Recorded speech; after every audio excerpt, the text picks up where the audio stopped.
Hello, everyone. We're going to get started. Welcome to the webinar, Moving to Universal ACEs Screening, Findings from a State Advisory Group on Screening Children for Trauma, presented by the National Pediatric Practice Community, or NPPC, which is an initiative of the Center for Youth Wellness. Thank you all so much for joining today. My name is Lena Singh, and I'm the director of the NPPC. We are very excited to share California's journey towards adopting universal ACEs screening today, presenting the origins and the process of the AB 340 advisory group, how this group's recommendations were developed, and providing an in-depth overview of the two screening tools that have been endorsed by this work group. We know that sharing this journey and how we got here will be interesting for providers both in California and across the country as this work unfolds.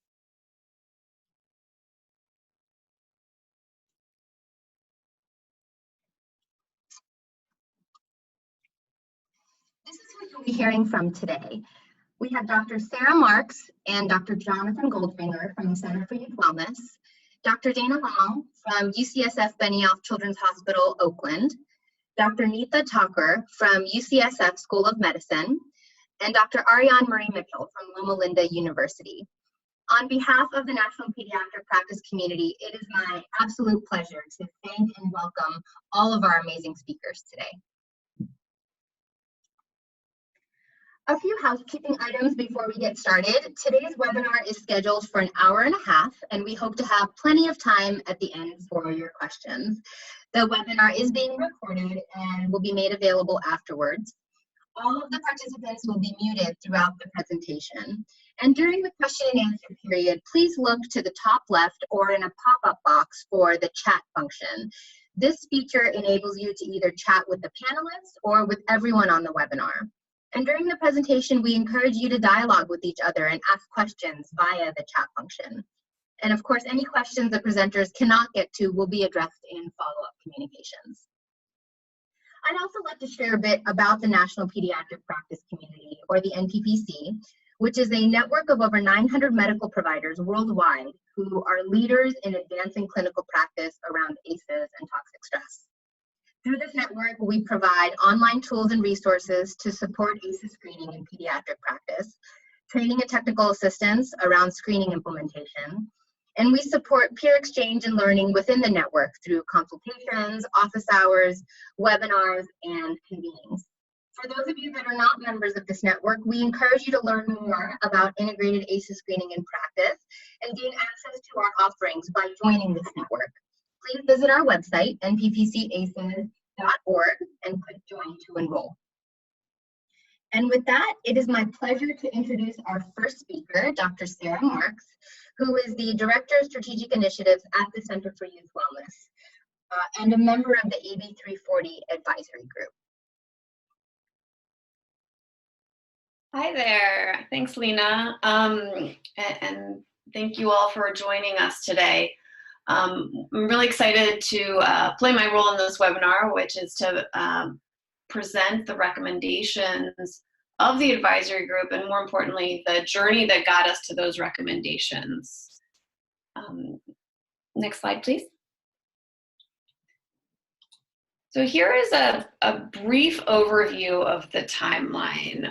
The legislation that we're referring to is Assembly Bill 340. That was passed in 2017. It was authored by Assemblymember Rambula and sponsored by Californians for Safety and Justice. This was not the first time that the state had explored legislation to mandate or support ACEs screening or trauma screening, as it's named in this legislation.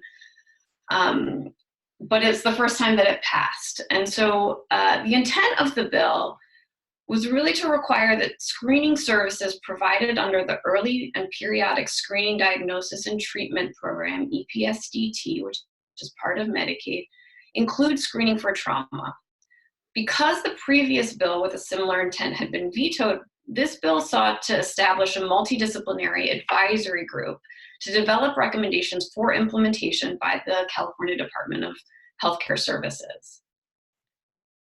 In 2018, Per the legislation, the Department of Healthcare Services convened an advisory group. We convened 4 times over the year with some smaller group meetings to set agendas in between those times. And in January of 2019, the recommendations that were developed by that advisory group were submitted to the legislator and to the Department of Healthcare Services. It was right around the same time that we got a new governor, and that governor has prioritized child health and child services. And he submitted a proposed budget that also included dollars for screening, both for adults and children. On February 25th, AB 340 recommendations were presented to the Assembly Budget Subcommittee on Health at a hearing, which was also part of the requirement of the bill. Next slide, please. So this advisory group's primary task was to update, amend, or develop, if appropriate, tools or protocols for the screening of children for trauma within the EPSVT benefit.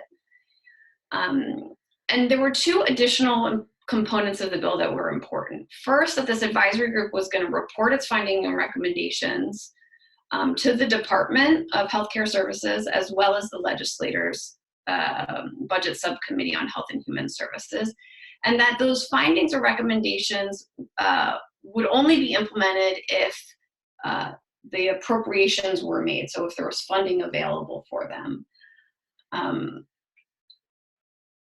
So next slide.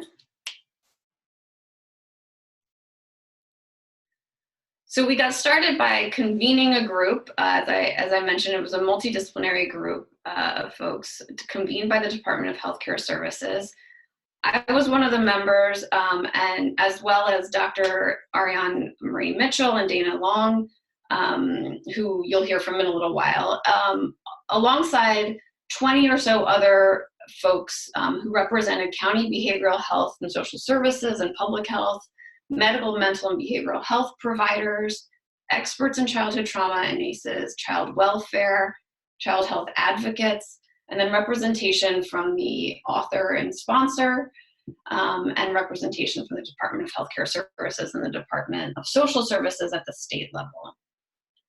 So it was a pretty robust group of people, bringing a lot of different perspective to the conversation. Next slide, please. Our work started by exploring answers to some critical questions. So while we knew that the legislation had told us that we had to look at trauma screening, we knew that the interest was in screening children, and that the implementation had to occur within the healthcare system, we had some open questions. So first of all, what does trauma screening mean? The legislation's definition of trauma was that trauma is the result of an event, series of events, or set of circumstances that is experienced by an individual as physically or emotionally harmful or threatening, and that has lasting adverse effects on the individual's functioning and physical, social, emotional, or spiritual well-being, which is a great definition, but it doesn't tell us what to include in a screening instrument. And so we had substantial conversation about that, and I'll show you in the next slide where we landed, but that was an important component of our conversation. We needed to also, oops, sorry, can you go back a slide? I'm not ready yet. Thank you. Okay. So we also needed to look at whether we were talking about exposures or symptoms. So when we think about exposures, we're thinking about things like abuse and neglect. When we're thinking about symptoms, we're thinking about things like whether kids were exhibiting the signs of anxiety or depression or perhaps behavioral issues. Ultimately, we decided that the purpose of screening was to cast a wide net so we could identify kids who were at risk but might not yet be exhibiting symptoms. However, we needed to also be able to identify whether symptoms were present so that the kids who were already manifesting issues as a result of their experiences could be identified and connected to services, because we were not assuming that all those kids were already identified. And then ultimately, And then in further discussions, we realized that there was also, sort of given the multidisciplinary nature of the group, that there was not one definition of screening or understanding of screening and assessment. And so we dug into that a little bit. We reviewed a bunch of existing screening tools that were used by the state. The CANS, for example, had been rolled out through the behavioral health system. There is an existing tool called the Staying Healthy Assessment, which is used by Medicaid providers. And so we looked at those to see if they would meet the need, and we determined that they didn't at this time.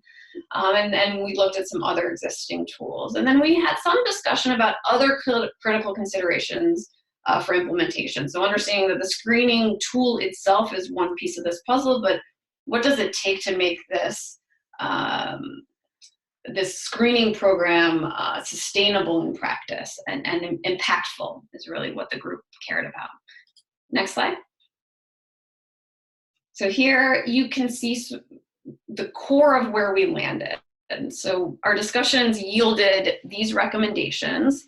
It was determined that in order to establish a systematic way to identify children experiencing or at risk of experiencing negative consequences from exposures to events that are traumatic within the Medi-Cal program and through pediatric primary care, the tool had to be acceptable by the patient or the caregiver, feasible for provider use, and evidence-informed.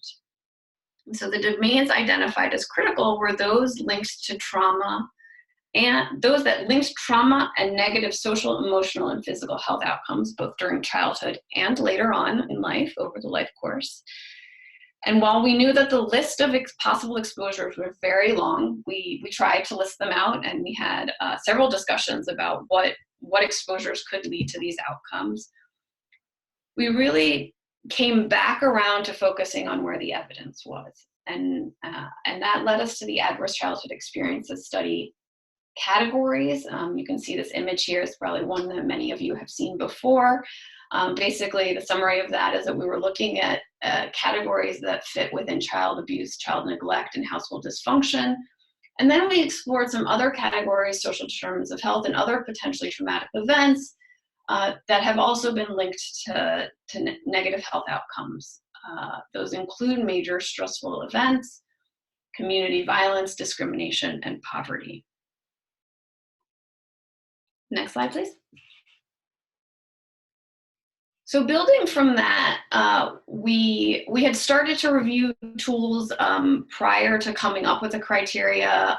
Then we decided we needed the criteria, and so we came back to reviewing tools after we had that criteria established. And so we were looking for brief self-report tools that screen for ACEs across all pediatric age groups. And we selected these tools based on a literature review. Several folks within the advisory group had conducted literature reviews in the past. We relied on that information, and we looked at new information as well. And we really looked closely at the Center for Youth Wellness ACEs questionnaire, the BARC tool, which was later renamed the PEARLS tool. You'll hear about that in a little while. The Whole Child Assessment, which you'll also hear about, the Childhood Trust Event Survey, the Yale Vermont Adversity in Childhood Scale, and the Montefiore Clinical ACEs questionnaire. None of these tools had published data to distinguish validity or reliability, but the PEARLS tool and the Whole Child Assessment were the two that had been used by pediatric practices in California and had very supportive preliminary data. Next slide. So that's how we came to the recommendations. The recommendations state that that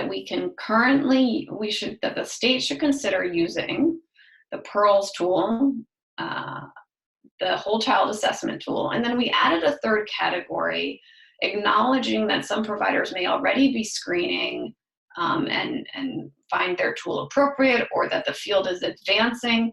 And so we said, if a tool meets the basic requirements that we outlined, those criteria that I mentioned, that there should be a request process in which they could designate an alternative.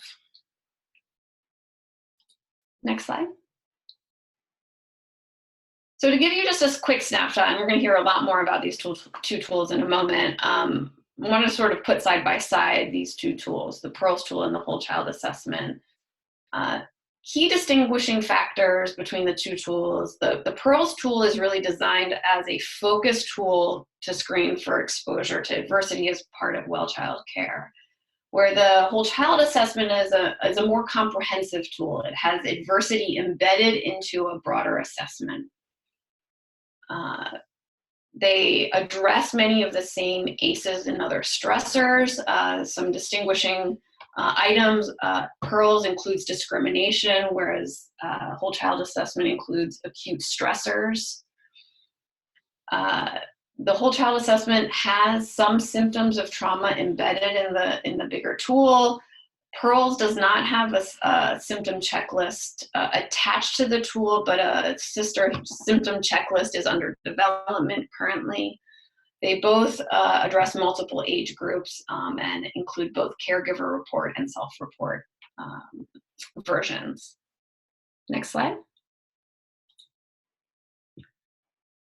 Okay, so I did briefly mention that we had additional considerations, and it wasn't within the scope of this advisory group to dig into these. It was deemed that the focus was really on giving recommendations on what trauma screening could look like.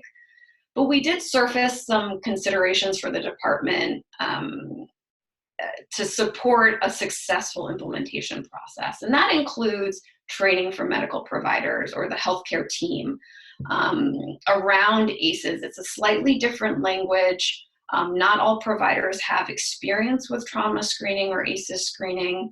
And so that component is really important to make sure that the clinics are prepared for this. But we didn't dig into what that should look like or how that should happen. That was not part of our conversation at the time. Intervention and referral services for needed to be aligned to the screening. That's another long conversation perhaps, or conversation that needs to be addressed. You know, what services does a screening open or help families connect to? Again, that was mentioned but not dug into. Coding and tracking. How do we know that providers are actually screening? We recommended a coding mechanism, and the department has actually gone ahead and identified a CPT code so that they can do that. And then ACEs as an intergenerational concern. So while the group largely supported the idea of screening in pediatric primary care and looking at ACEs during childhood, we all acknowledge that ACEs are intergenerational and affect us over the life course. The governor went ahead and in his proposal included screening for ACEs both in adults and in pediatrics as a acknowledgement of the same concern. Next slide. So that wraps up sort of the process and the summary of how we developed the recommendations through the AB 340 advisory group. The recommendations have been submitted to the legislator and to the Department of Healthcare Services, and a lot of work is going on now to figure out how that all gets implemented. A few upcoming events is probably more relevant to our listeners who are in California, but for those who are tracking the process, it might be interesting to hear that the advocacy and efforts around creating a bigger support system to get us towards a universal ACEs screening is ongoing. So today, there is a hearing on AB 741, Assembly Bill 741, which is a trailer bill to AB 340 that includes this idea of training for providers in trauma screening. On April 25th, so just in a few days, the AB 340 recommendations and the ACEs screening proposals will be heard in front of the state Senate.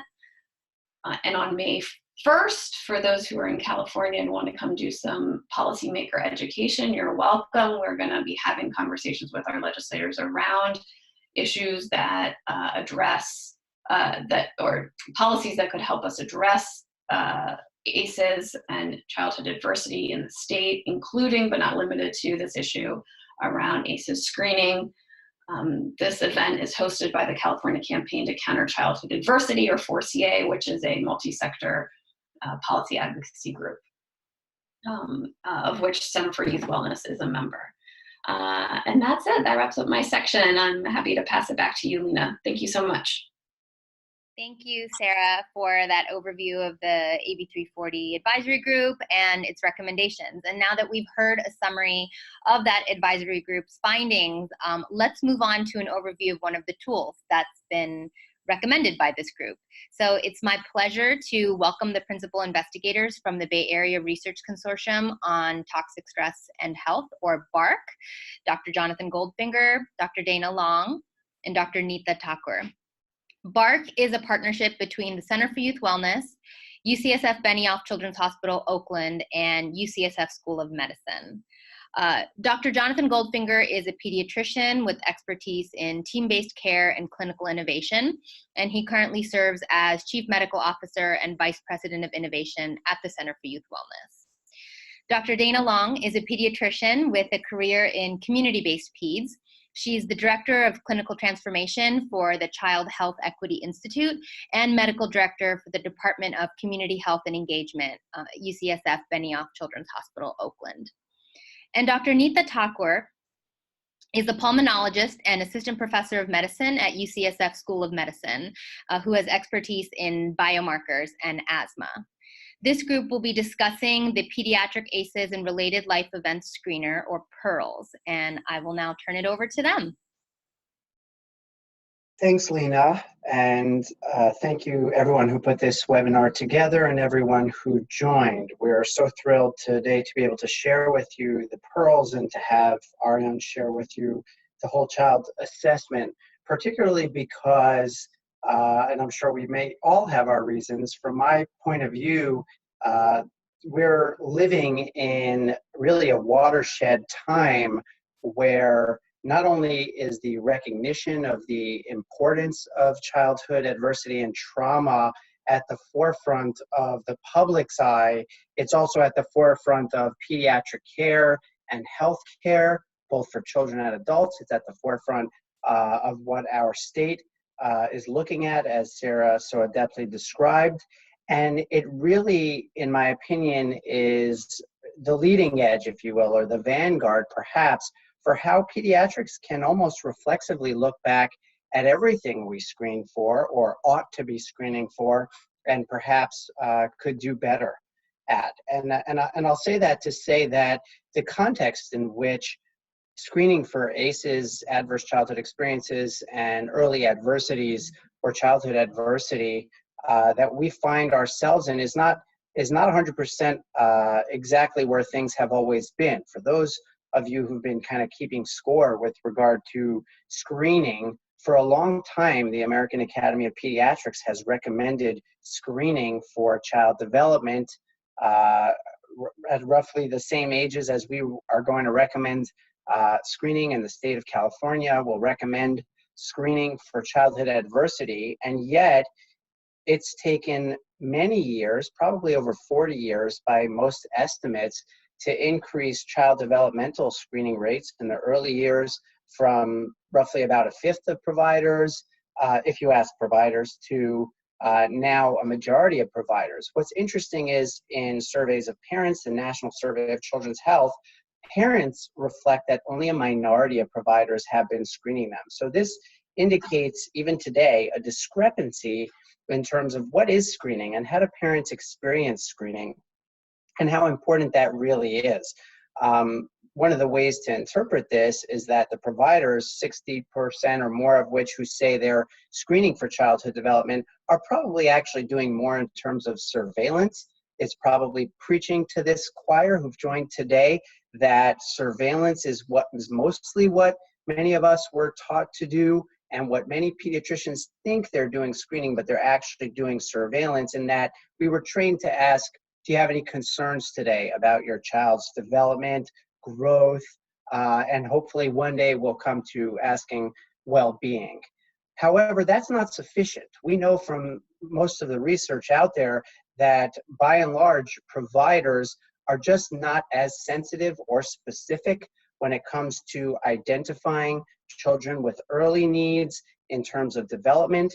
And so the same idea, the same concept invariably would hold true with regard to childhood adversity and trauma, which is a relatively new thing or a new field in pediatrics, although the literature on this importance of the adverse childhood experiences we all probably know goes back to the late 90s. So it's really important that we think of screening for ACEs and additional adversities in that context, because we have an opportunity here with the PEARLS and the whole child assessment to really accelerate how we screen and even the fact that providers ought to be screening.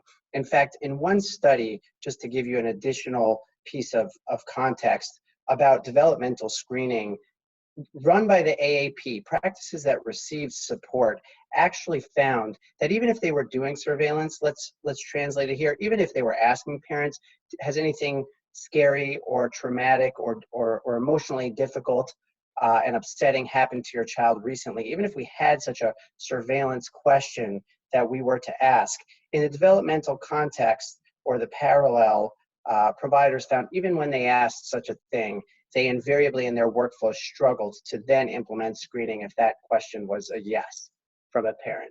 And so we set out the Bay Area Research Consortium on Toxic Stress and Health, my colleagues who you'll hear from in a bit, along with Nadine Burke-Harris, whose role as one of the PIs for the BARC I was fortunate to be granted upon her transition to now being the new Surgeon General of the state of California. These groups set out to understand, okay, if we actually need a screening tool, what can we do to advance that science and practice?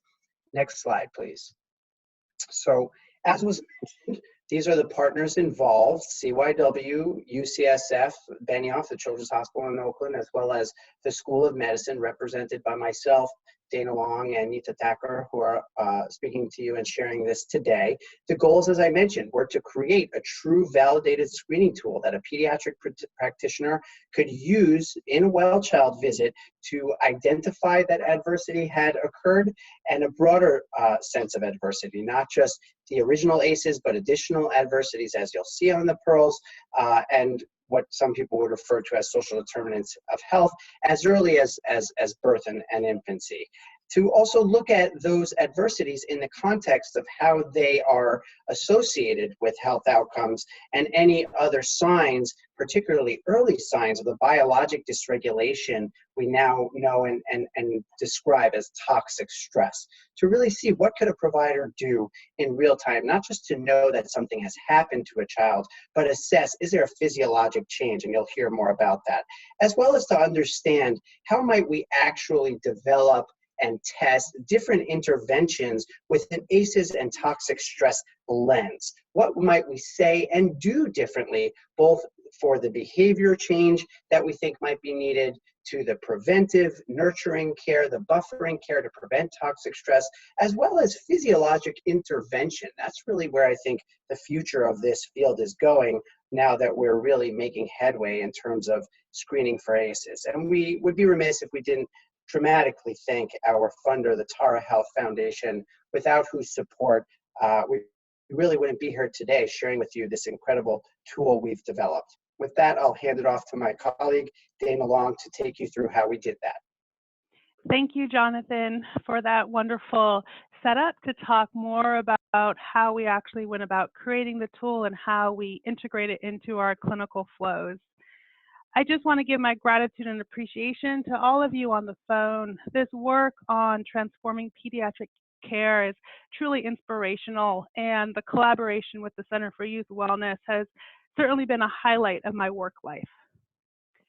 We started to work together in about 2013-14 to start to think, how can we actually create a prospective pediatric ACEs screening tool that combines both the traditional ACEs as well as determinants of health that can be used in a prospective manner in order to risk stratify children so that we can identify children early on and provide interventions to mitigate the effects of toxic stress. We actually did 4 pilots, of which I'm going to highlight 2 of them today. One of our pilots was called FIT, which stands for the feasibility of implementing tools. The purpose of this pilot was to create a tool that we could then generate evidence around in a randomized controlled trial in order to do face and statistical validation that we then correlate with biomarkers and symptomatology, and then follow kids over time. The process of creating our tool really involved multidisciplinary work group meetings that included physicians and nurse practitioners, mental health professionals, community health workers, early intervention specialists. We met one-on-one with families as we had a ton of agility when we piloted these questions. We did a deep dive into the literature. We contacted experts and key informants to identify relevant ACEs and trauma questions. We then took all of these questionnaires and created a huge spreadsheet, which separated the question by intention and category. We modified the questions so they were culturally humble and relevant to our patient populations. And ultimately, we created the first draft of Pearls, which includes the 10 original questions and 7 more questions for a total of 17 questions. Each question on the survey has a strong evidence base for a dose-dependent association with negative health outcomes. And then we looked more intentionally at each of the initial domains of abuse, neglect, and household dysfunction. For the abusive questions, we looked at emotional abuse and then expanded it to include emotional neglect as well. We looked at the item that included incarceration and really broadened it to add other forms of separation from caregivers, such as from foster care or immigration or death of a caregiver. The original item about divorce was broadened to really assess family cohesion, with the acknowledgement that many of our families live together and cohabitate and are not officially married. Within the domain of household dysfunction, we added questions about caregivers that have serious physical illness or disability. And then we added a 4th domain, and this was super important to us because it was reinforced by the growing literature that really supports that issues of determinants of health can actually cause the same type of biologic dysregulation in our endocrine systems, our metabolic systems, in terms of our mental health and our physical health. So those 4 domains that, within the 4th domain, we added 4 questions for food insecurity, housing instability, discrimination and bullying, and then violence outside of the home in the community. We also made some other smaller changes that we felt would have a huge impact. We took out pronouns from the survey, so there's no he or she, but your child or your. And we expanded the caregiver mental health item. What we realized when we were piloting the questions with our families is that oftentimes our families don't think about mental health in the same way that we do as clinicians. And so we added examples. So are you concerned about a caregiver's mental health, including depression and anxiety? And then we also added the word jail to the incarceration item. So all of this created a tool that we now call Pearls that even though there are 17 questions, we like to score it such as there's the 10 original and then the 7 extra questions. Next slide.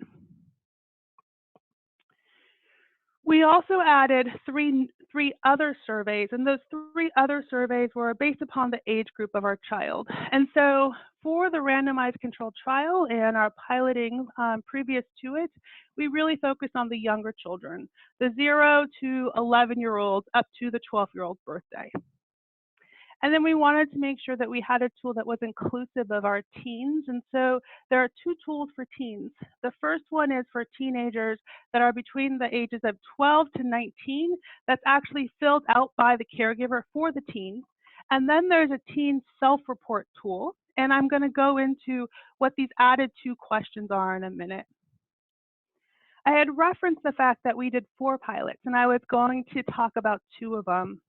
The other pilot that we felt was really important to get a better grasp of understanding on is this conversation about, do we actually administer an identified versus a de-identified tool? And so we decided to test it out. We asked families and we asked our providers, what is your preference? What do you prefer? And then we had our families take both versions, identified and de-identified. And what we found amongst our families is that 92% of them preferred to take an identified screen.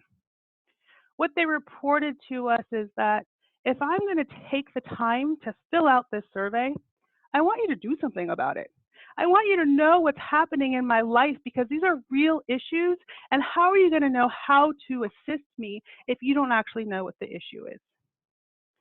What we found from our providers is that several of our providers also said that they prefer the identified version, but ultimately wanted the decision of leaving it identified or de-identified up to the patient.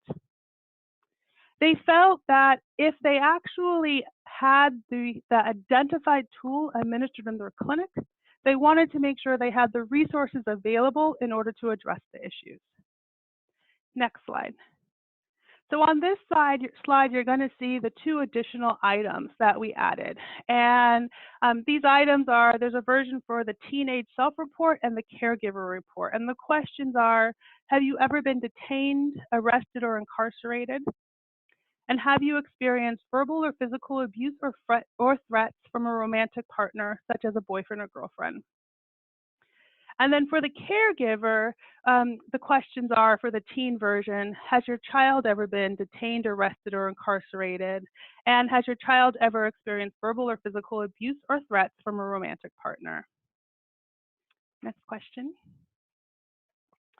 So ultimately, this is our PEARLS tool. You can see that there's 2 sections. There's the initial 10 sections on the first page, and then the additional 7 questions on the next page. It's really important for folks who are listening to recognize that this is an adversity and social determinants of health tool. This tool addresses trauma, and it's really important to ask these questions in combination with questions that focus on resiliency and protective factors, because we know that trauma is buffered by resiliency, by having safe, stable places and relationships with caregivers. Next slide. So how do we actually do this, right? How do we actually use this tool in real life, especially for those of us that work in very busy clinics?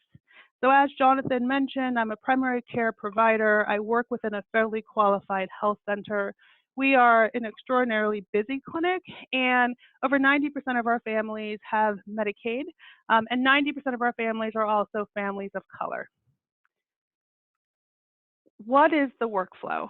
So you can see when it talks about process, this is a very generic workflow that our hope is that you adapt it to your sites, right? So the overall process is that we administer the tool gets scored, that the results get documented in the EMR, that we assess for symptoms, we determine follow-up, and then we provide referrals and community linkages. An example of what this could look like is that it could be a frontline staff member who hands the tool to the caregiver, asks the caregiver to please fill it out. The medical assistant then rooms the families, they put the results in the EMR, they collect the tool, and they loop back with the medical provider to let them know what the score is and what the questions are that are endorsed. Then we, as medical providers, we do our well-child check. We provide anticipatory guidance, and then refer to a care coordinator or a behavioral health specialist in order to provide the referrals and follow up with the family, being mindful that we follow our standard of care if there are any incidences that come up in the visit that suggest that a CPS referral needs to get made. Next slide. So this is an example of my team, and I wanted to walk through this example with you because we have to always walk the walk and talk the talk and know what it looks like on the ground.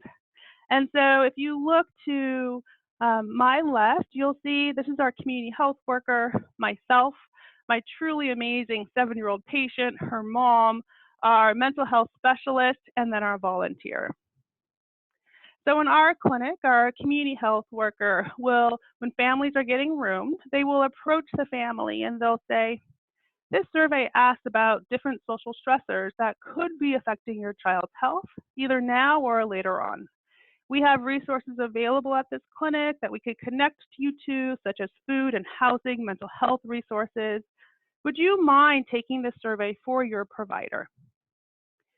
Families are always given the ability to opt out because we want to support families to be the heroes in their own life and be able to control the situation and the agenda that's happening. If a family opts out of taking the tool, then we still provide the anticipatory guidance and the resources to the family. If the family takes the tool, then the community health worker then collects the tool, puts it on the door so that when the provider walks in, they can look at the tool. Every single patient gets anticipatory guidance about the effects of toxic stress and resiliency. We give out the AAP, Connected Family, Connected Kids cards. And if the score is 1 or more, the provider will contact the community health worker who will then provide resources if it's a food and housing issue and ask about other basic needs. If the score is 1 or more and there is also an issue of trauma and adversity, that family will get referred to our behavioral health team, who then will go into the room, do more assessment, and then connect the family to further resources. This is one example, and I'm happy to share our flow out when we hand out when the recording is given to on the MPP website. But I also want you to know that the Center for Youth Wellness also has a flow, and I'm going to pass it back to Jonathan. Thanks, Dana. So to Dana's point, it does take a village, a whole team across the practice and the family, parents and the caregivers, and even community members to support children who've experienced that adversity and certainly to prevent it. My goal in sharing here with you the screening and scoring algorithm is less to say who, but how do we use these screening results to risk stratify. And the reason we're sharing the CYW algorithm with you today is that the PEARLS is currently being analyzed for the similar associations, which you'll hear about in a bit, and hopefully biological markers of toxic stress that would really refine, we hope, the type of risk stratification and scoring algorithms possible to date. So we haven't created the PEARLS scoring algorithm, but we believe, I believe I speak for the other PIs and myself, that it will go something like this. In general, a child with a score of a 0, whether in the first section or the second section, or actually would need to be both, in both sections would be considered low risk, especially if that child has no symptoms or health problems attributable to ACEs. We want to be very clear that when this diagram or this algorithm describes the problem, we're referring to problems or symptoms that can be tied to trauma. And that's part of the work we're doing at CYW to develop that companion symptom checklist. So providers and even parents can kind of check whether or not a child is manifesting symptoms shown in the literature to be associated with ACEs and toxic stress. And I believe if you're using ACEs screening in your practice, you probably have already had the sense that there's additional symptoms and health outcomes or problems that are really not fully fleshed out. So I believe that we're going to identify those further.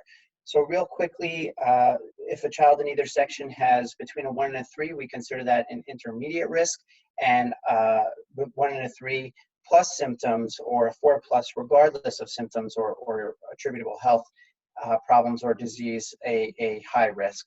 And so the reason we risk stratify this way is both to determine how to utilize resources. We all know that healthcare resources aren't infinite, unfortunately, especially with regard to serving children and families. So we want to make sure that we are really targeting the children who need something with what they need in a timely manner.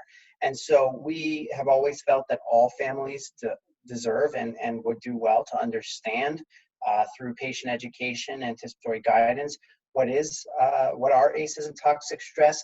As with other forms of screening, the PEARLS is a perfect opportunity to develop that relationship. As was noted, parents appreciate it, so you can actually use it as an opportunity to discuss adversity and toxic stress to prime parents in case something like that were to happen. Hopefully they come back and share it with you without even having to screen. But even if there's a 0, you're likely to screen more times when you're screening for ACEs and childhood adversities. The state of California is recommending even every year in children to potentially screen. And so when you're doing this for children and families, as Dana mentioned, all should get that education about what we're talking about, but especially those with any symptoms. We really should be thinking about how do we build up their protective factors, their resilience. And I say build up because we want to make sure that we're also coming from a strengths-based approach, recognizing that all children and all families have inherent strengths and are not just those coming to our office with a deficit. And in fact, that those strengths, those connections they have between them, between the parent and child, the dyad, or even with their communities, are inherent things we can build upon to help protect a child who may have experienced ACEs or makes further experience ACEs. And in children in the intermediate risk, we kind of at CYW say it's optional based on what's needed to connect the family. If the provider feels they need further parenting support, referrals, etc. We know from the history of developmental screening, again, that invariably we invest in the screening, and then what gets dropped off with regard to referral. So it's really important to have in place already, as we do at CYW, a system to basically note for everyone in the practice, what are we doing? Some would refer to that as a protocol, right? What do we do in the case of this specific adversity or this score?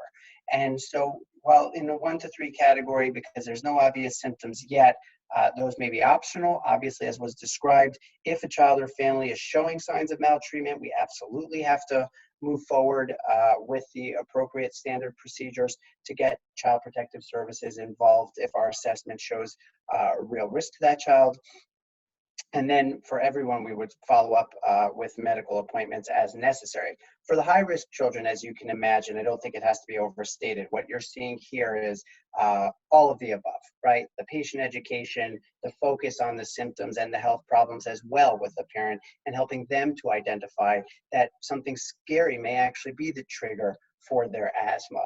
And then may want to really focus on the mindfulness, the buffering of the toxic stress in a child having an acute attack of some childhood chronic disease or disabling disease or behavior. And so really important to bring all of that, including trauma-informed therapies and other services in the community and other treatment modalities that have been shown to reduce toxic stress and other stressors and really buffer children and help them build further resilience. And with that, I'll take further into how we're hoping to advance the science through the PEARLS and the RCTs we've been working on with Nita Thacker. Hi, thank you, John and Dana, for setting up the tool so well and describing on how it was developed and how it can be integrated into current workflows and practice. I'm going to shift us a bit and talk about our current study, the PEARLS research that we're conducting at Benioff Children's Hospital, Oakland, in partnership with CYW. We will talk about some of the current results from the PEARLS study and our next steps with PEARLS, and to also highlight areas for potential partnership with the larger California and national community of practitioners, including those of you that are on the call today or the webinar today about potential ways that we could partner together to better understand the way ACEs impact health and what we can do to mitigate those impacts. And so first I'll be talking about ACEs and future health risk using our current study, and then our hope to use statewide data to look at that a little bit deeper. I'll also be talking about the framework that we've been using to think about how ACEs really get under the skin and contribute to poor health outcomes by affecting different biological systems. and hoping from that work we can start thinking about biomarkers of stress and see if that, in combination with a risk tool such as the PEARLS tool, can help us develop a pediatric risk assessment tool to help identify at-risk children. And we're doing some of that work in our current PEARLS study, but this is also an excellent way to think about partnerships across the state or maybe even nationally about participating in future research with us on how to validate these risk assessment tools. Next slide, please. So in our current PEARL study at Benny Hoff Children's Hospital, Oakland, we have recruited 555 kids where we have screened them for ACEs using the PEARLS tool that was described earlier. And of those that we've screened, at least 80% of them have endorsed at least one adversity. And if you recall, this is adding an additional 7 questions around adversity that includes some social determinants of health. And if you were to limit those findings to the 10 original ACEs, almost 70% of the group endorses at least one ACE. What we also see in our population is that 45% of our patient population have 4 or more ACEs. And of the 10 original ACEs, 22% endorse 4 or more ACEs. And what we've seen in our study population, which has a median age of 5.5 years, is that we're already starting to see associations with childhood asthma, obesity, and reports of missed school days in our group. We also see that ACEs in our study population are associated with poor self-reports of health and also increased caregiver perceived stress. So showing that we are starting to make connections with ACEs with some important pediatric health outcomes, and also that we're starting to see this early in life. Next slide, please. And when we're starting to think about how ACEs might be impacting health, I think it's helpful to take a step back and think about the framework we're using to think about how adverse childhood experiences are getting under the skin and contributing to poor health outcomes. So I wanted to just briefly take a moment to talk about the toxic stress framework. And I think most of us know that experiences of positive stress are important for our own well-being and also for evolutionary development. And this is sort of what we experience in giving a talk or in brief situations of stress. There are times where we have increased stress, which is considered tolerable stress. And I akin this to our experience in residency, where we are in a constant state of stress, but they're being buffered by supportive relationships. And this aspect of being buffered by supportive relationship is really important. And this is also where the role of resiliency is helpful in trying to mitigate some of the experiences of stress that people may be experiencing. And it's the absence of these buffered relationships and this prolonged experiences of stress that causes this toxic stress response to occur. And this can affect your biology in several different ways. Next slide, please.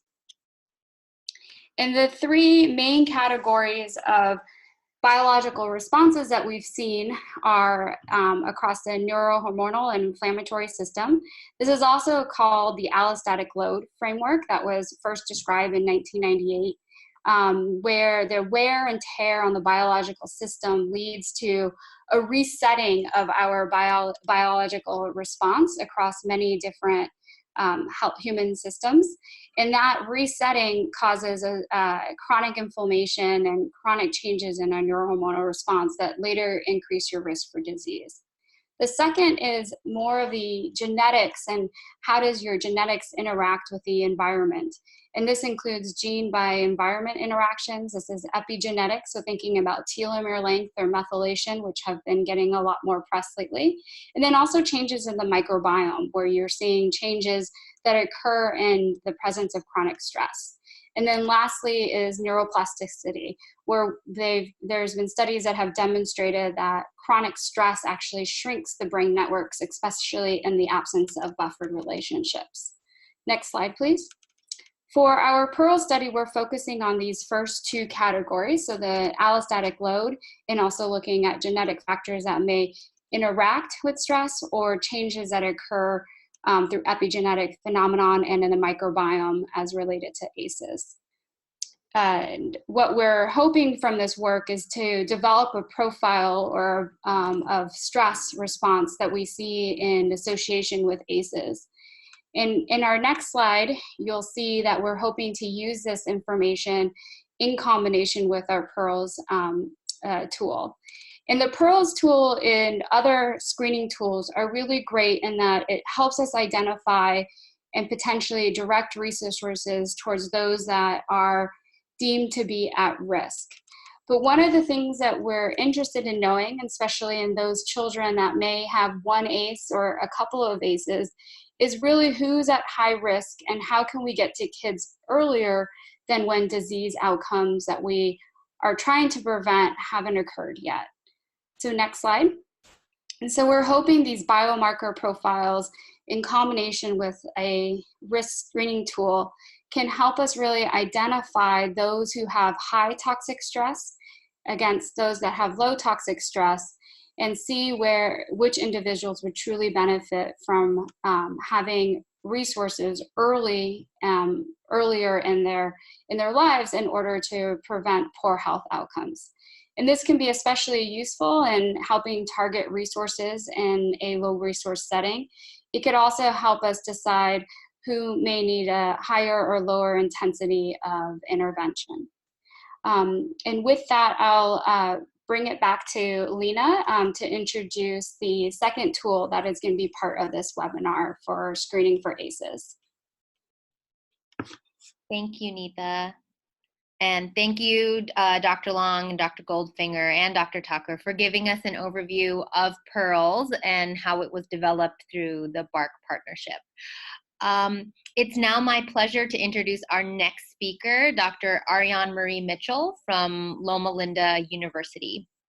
Dr. Marie Mitchell is an assistant professor of preventive medicine at Loma Linda University School of Medicine and assistant professor at Loma Linda School of Public Health. She has a career in pediatrics and has been working on addressing ACEs in peds since she began her medical training in upstate New York. And I'll now turn it over to her to address one of the tools that has been recommended, the Whole Child Assessment, or the WCA. Thank you, Lena. I want to start off by expressing my gratitude to NPPC for hosting this webinar today, and also to the Pediatrics Department at Loma Linda for supporting the work on the Whole Child Assessment. The PEARLS is a great example of a trauma-specific tool. The Whole Child Assessment is an example of an integrated tool. It screens for exposure to trauma, but also for risk for trauma exposure. The Whole Child Assessment is particularly useful if you're listening to this call, you're wanting to start screening, but you're feeling overwhelmed as how do you add yet another topic to everything else that you're supposed to cover in a very short amount of time. So let me share with you a little bit about how we developed the Whole Child Assessment. Next slide. I actually started this work when I was in upstate New York. I had funds to do some pilot work from the Academic Pediatric Association, and we surveyed parents of children aged 4 and 5 years old that were coming to our clinic, and we found that responses to just 6 or 7 questions were associated with higher risk of behavior problems, language delay, and higher risk of injury visits. The other thing to note, though, about that study is that it was done as a research study, meaning that it wasn't part of our pediatric practice. It was done in the context of a research visit, and I think research or context makes a big difference in reporting, especially for something sensitive like ACEs. So the next step that we needed to do was to test whether screening for ACEs in a normal pediatric practice, how effective that was. And so we developed a trauma-focused tool. It was called the Child Household Survey. It included those 6 to 7 items and several other ones that we wanted to explore testing. And the challenge was that we had several other questionnaires that we were also supposed to be administering. The clinic that we were working at was serving Medi-Cal patients, and in California, the Staying Healthy Assessment is a required screening tool unless you get approval to use an alternative. We also had to screen for tuberculosis, and we were also following guidelines to screen for adolescent depression. And in addition, we had an initiative to screen for maternal depression. And I left off, because I forgot about it, that we also had another separate patient history form that included interval history, review of systems, and developmental surveillance. And all of those questions, which added, I'm not even sure what they added up to, but well over 50 questions, were on top of whatever questionnaires that families had to fill out at registration. So just from a pure workflow perspective, this was too burdensome.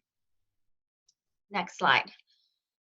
So that was really what motivated the desire to come up with an integrated tool so that we could accomplish everything else we were supposed to accomplish at a well-child visit, but also include screening for trauma. And so we began this work with parent interviews about the questions we were considering asking, as well as interviews with our residents and our faculty and on other professionals, and thereby documented face validity. We also took a second look at the literature to make sure that we were using questions to screen for ACEs that aligned with data on ACEs. And we worked with the Department of California Health Services to get approval for our integrated tool to be an alternative IHEBA, which meant that we wouldn't have to administer the SHAW or Staying Healthy Assessment in addition. And so that was approved. And we then implemented our tool and got rid of all those other questionnaires. And we monitored, in terms of the ACEs questions, we monitored response rates versus what we expected the prevalence rates to be. We started screening with the integrated tool in October 2016, and our last examination of data showed that we were getting about 19% of families were reporting 2 or more ACEs, and that's comparable to the rate we would expect based on kids' data for the same area. Next slide. So we currently have 9 forms that are age specific, go from age 0 to 20, and we have all of these forms in English as well as in Spanish. And the trauma screening questions are the same for the age 1 to 11 years old, but the trauma screening questions for the infants and then the older age group vary a little bit by age there. So, you know, the forms have in total about 30 to 50 questions, which I don't know, that may sound like a lot to you, but from where we started, it is a sizable reduction in both number of questions, and then the workflow is a lot simpler because now we're predominantly using one form. The only addition, as John was mentioning earlier, is the need to screen periodically for development. So that's the only separate form that we're using. So, and there's a lot that is embedded. This is what we're currently doing is all on paper. But we are working toward integrating our tool into our electronic health record, which will allow families the option of completing the questionnaire at home before the clinic visit.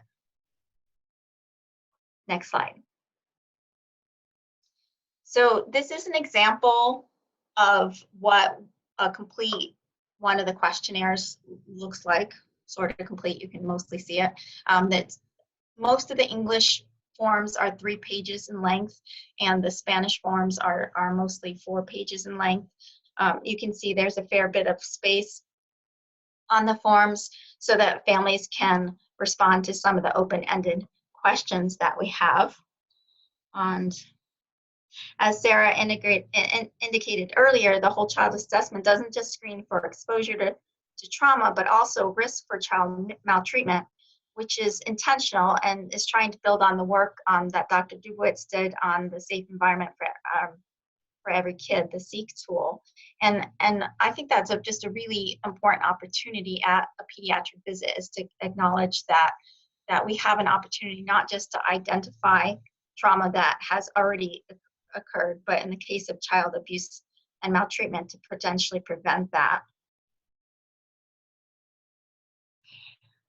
And I'd like to point out that the tools also include questions about trauma symptoms, which is helpful to making decisions about management and evaluating how effective the screening is.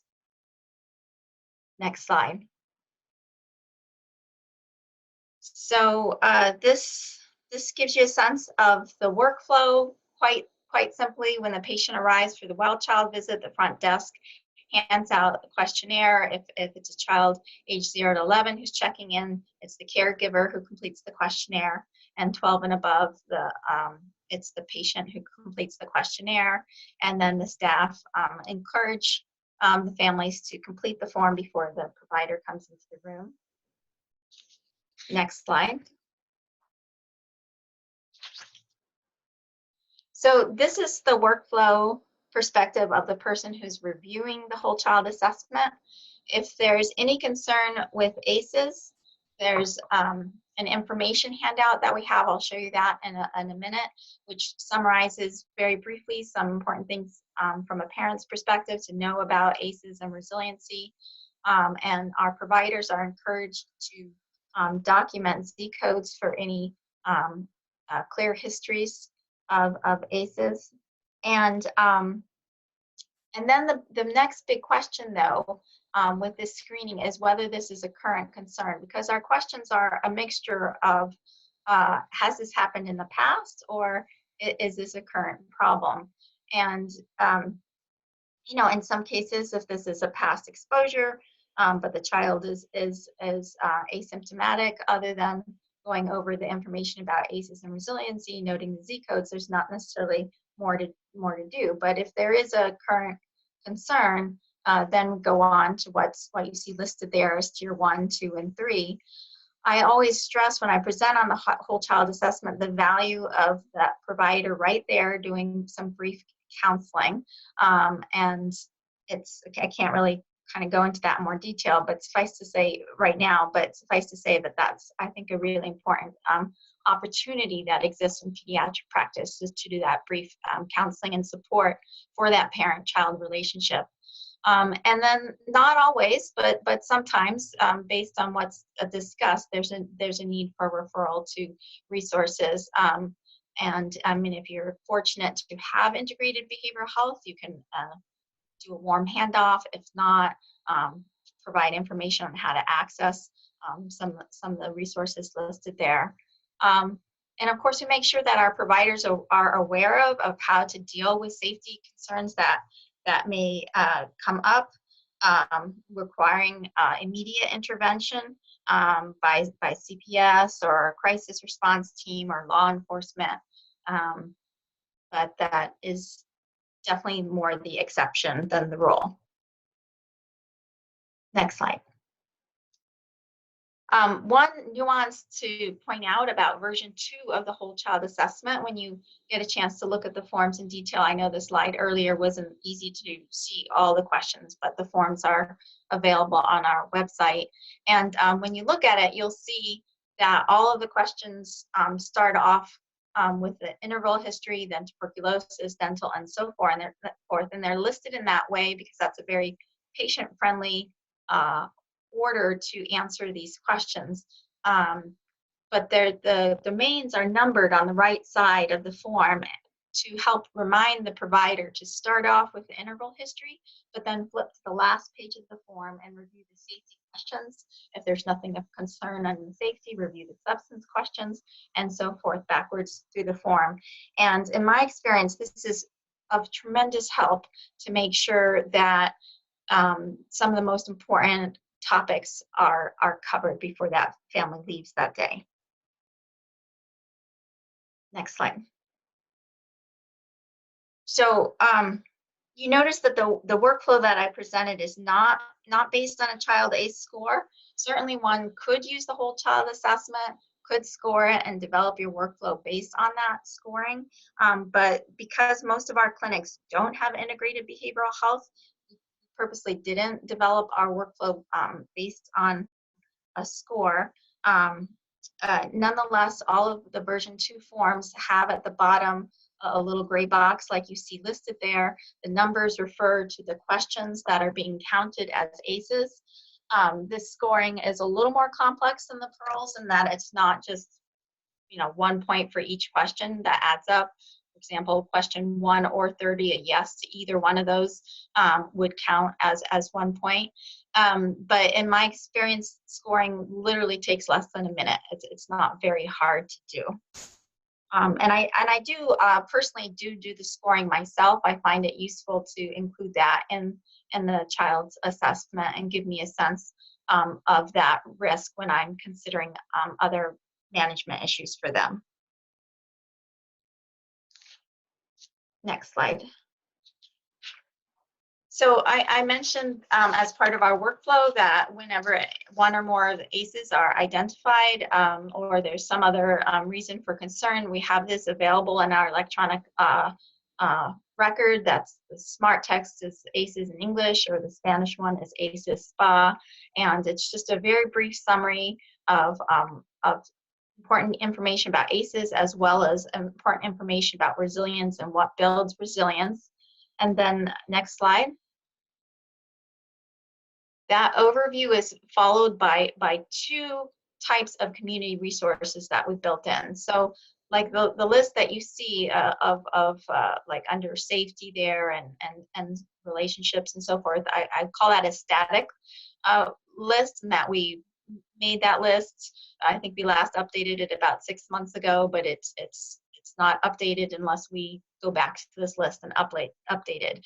But the QR code that you see there, that's something I'm particularly proud of, because it took a lot of work to establish a partnership between the ACEs Task Force of San Bernardino County, which is our community group that's responding to ACEs in our area, and the United Way 211. And so we have this partnership where they've developed this QR code, and San Bernardino County is huge, and so there's individual QR codes for each part of San Bernardino County, and under each of those information related to screening for ACEs is available. And then at our monthly meetings, which we hold in partnership with the Child Abuse Prevention Council, that list is updated.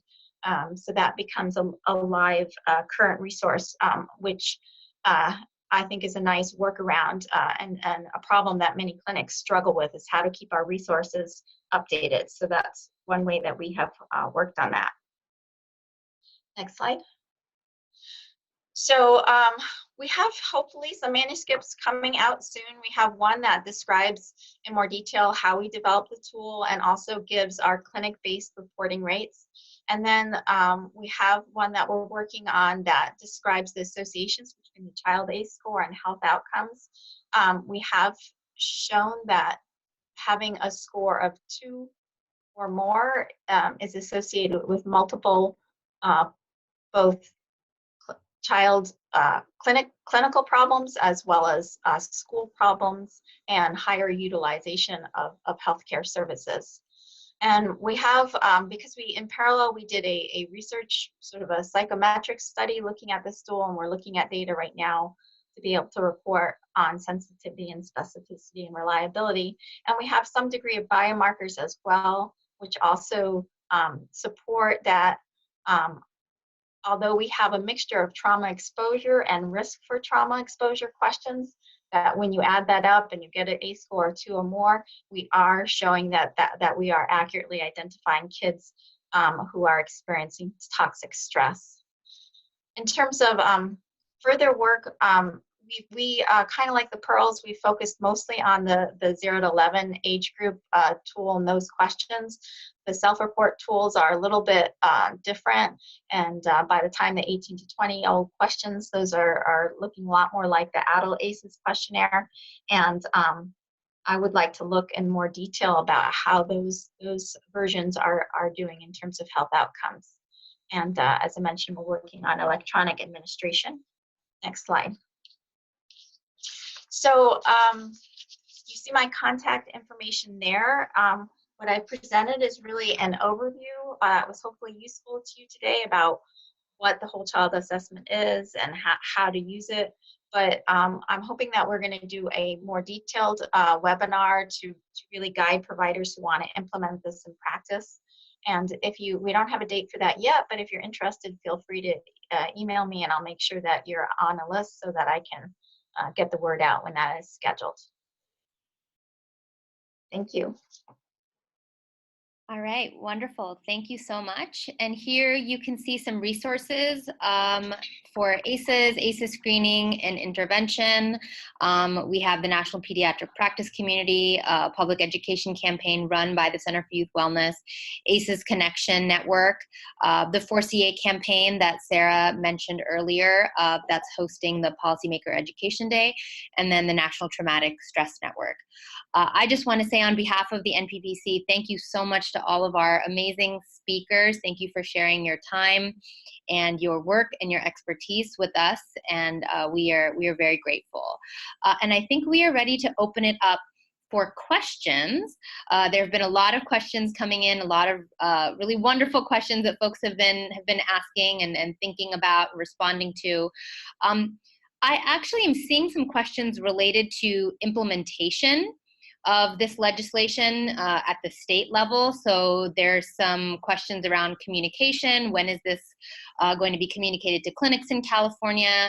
How do we track, various clinics where an individual may be screened? What EMR vendors currently plan to support the different tools? And these are really questions that should be directed to DCHS. They'll be the ones that will be putting out additional communication around implementation at the state level. And I don't know, Sarah, if you have anything else to add to that.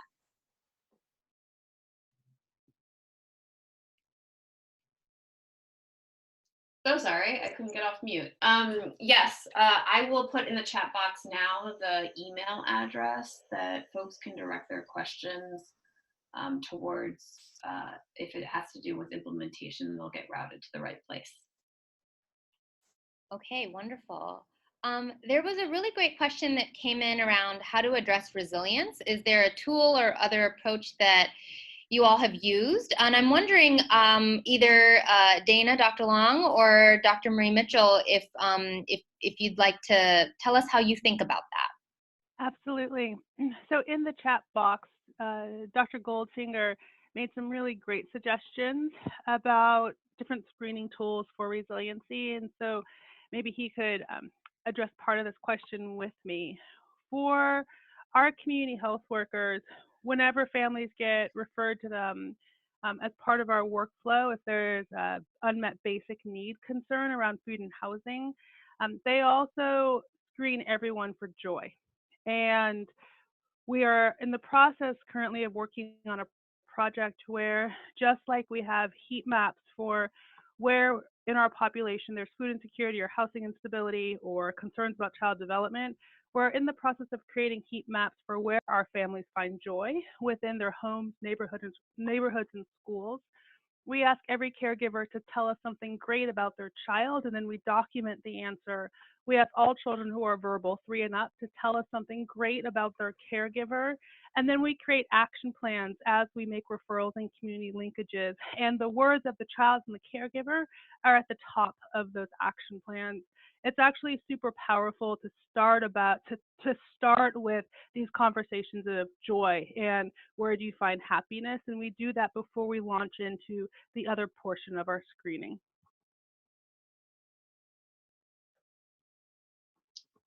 Should I jump in? Yes, absolutely. Okay. Well, have looked and haven't found a evidence-based set of tools on resilience questions that would really, to me, fit in a pediatric context. What I mean by that is there are questionnaires on resilience, um, but having them sort of fit into a pediatric visit where there's something for the provider to do in terms of responding on counseling and referring, that's a little trickier to get at, because a lot of the resilience questionnaires that I'm familiar with are a lot more about internal self perception and that kind of thing. But I do, when I do the trainings on the whole child assessment, spend probably most of my time actually talking about how to use this tool to build resilience, because I think the opportunity within the pediatric visit is to support that parent-child relationship. And I would argue, as a parent of a teen, that extends across the age spectrum. We focus a lot on parents of young kids, but I think that opportunity is really important across all ages. And I would love to say more, but we don't have time. But that's the gist of it. Can I just mention one other thing? And in the chat box, we talked about different types of interventions, and we have established resiliency groups that are focused on mindfulness, self-regulation, co-regulation, as well as these six domains of nutrition, exercise, eat, healthy relationships. Those resiliency clinics for families that have attended have been really powerful, and families love those centering tools.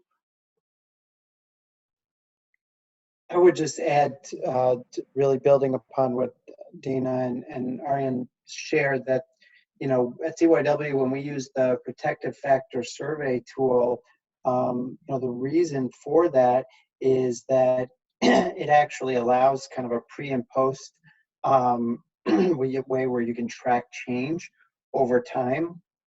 And it includes, domains that really speak to resilience and help to build resilience, such as social supports, right? Relationships.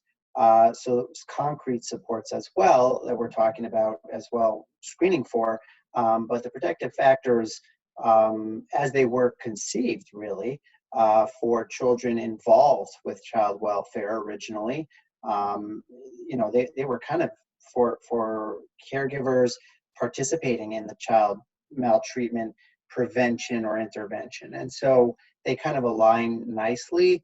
But to the points just shared, there have been no validated, what most would consider evidence-based resilience screening tools for prospective use in pediatric primary care. And I think that's critical research that we still need to embark upon, and would encourage anyone interested in that to contact us, to be in touch, because it's going to take all of us to continue to build upon. This webinar should not just feel like, okay, this is about one tool, two tools, and we're done. I think what you've heard here is there's a lot more that needs to get done in terms of resilience, identifying whether a child has and family members have resilience or protective factors with which to build resilience off of ACEs, as well as what systems are in place for accessing services like mental health and other resources in the community. So I would implore everyone, the fact that you've joined, bless you, and we're so thankful for it. And please make the effort to reach out and say, I'm interested in this area, John. I'm interested in that area you mentioned, Nita or Dana or Ariane, or even the policy work that Sarah and a lot of the MPPC team do, because it's together that we're going to identify the next steps, the next interventions, the next screening that needs to get done. And there's a lot more work to be done given what we know about the sizable impact and the varied impact of adversity on children. So thank you for being here, and thank you. Hopefully your questions are portending that you're going to reach out, and we're going to have more opportunities to collaborate. Great. Well, I know that there's a lot of questions that have been posed around interventions. So intervention efficacy, parents taking advantage of certain types of intervention supports over others. And I'd really love to open it up and to all of the presenters to sort of talk through how you all think about intervention supports after screening. I know that's a really common question that we hear from a lot of providers, and how you're thinking about the efficacy and the acceptance of different intervention strategies. So I'll just jump in real quick. At a discussion at the AAP, a National Advisory Board for Screening, there was ongoing debate, I'll say, but growing consensus that screening itself is an intervention. So let's not forget that when we do something new with a family or something that's emotionally resonant, as Nadine found on her book tour and the NPPC finds and CYW's wonderful parent and really societal education campaign called Stress Health, you can visit stresshealth.org, has found, this resonates. This is an issue that touches on almost all of our lives, if not every human life. And so utilize the screening as an opportunity to build that relationship amongst your staff with each other, as well as the staff and the providers with the parents and caregivers, because that's an inherent intervention. And then there's more that we're going to really be researching and I'm hopeful partnering on with regard to additional interventions after screening. Others want to jump in? I'll just mention briefly that I just finished a literature review to try to look at what can be done in more detail. I completely agree with what was just said about that screening is an intervention in itself, and that there's an opportunity in that brief counseling and that follow-up with that primary care provider. But I think there is also evidence that for when we're seeing kids that are 2, 3, 4 higher ACE scores and they're at risk, ideally we can intervene and change those trajectories, and that might involve a little bit more intensity than that brief counseling and brief community referrals. So I'll have to look it up for you, but the literature review just came out in the American Journal of Preventive Medicine, so you might be interested in that.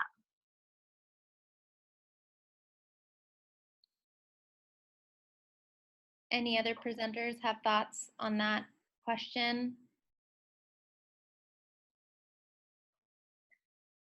Dana, I'm wondering actually if you could share just a little bit about the work that's being done to look at intervention efficacy as part of the study. Sure. So as we worked with the investigators from the Center for Youth Wellness, our initial goal was to really think about how we're actually going to do the face and statistical validation for this screen, acknowledging that we can't screen without pairing families with interventions. And so for the randomized trial, we have a control group and then these 2 other intervention groups.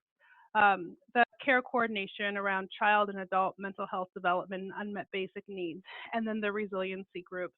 We are following kids longitudinally, and so at the time of enrollment, they get screened, we collect their biomarkers, and then we're following them for 1 year prospectively. We're also looking back 1 year retrospectively to see how are we able to actually, on a biologic level, mitigate the effects of toxic stress.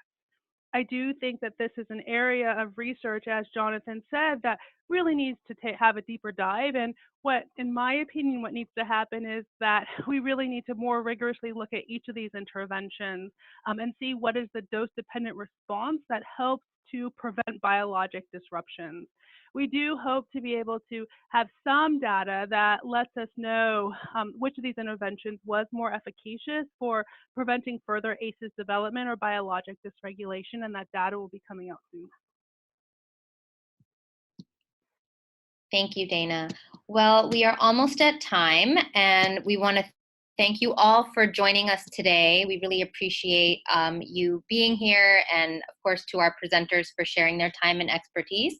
And we can definitely follow up on some of the responses to your questions in communications after the webinar. And of course, there are the resources that were mentioned on the previous slide. If we can go back to that really quickly.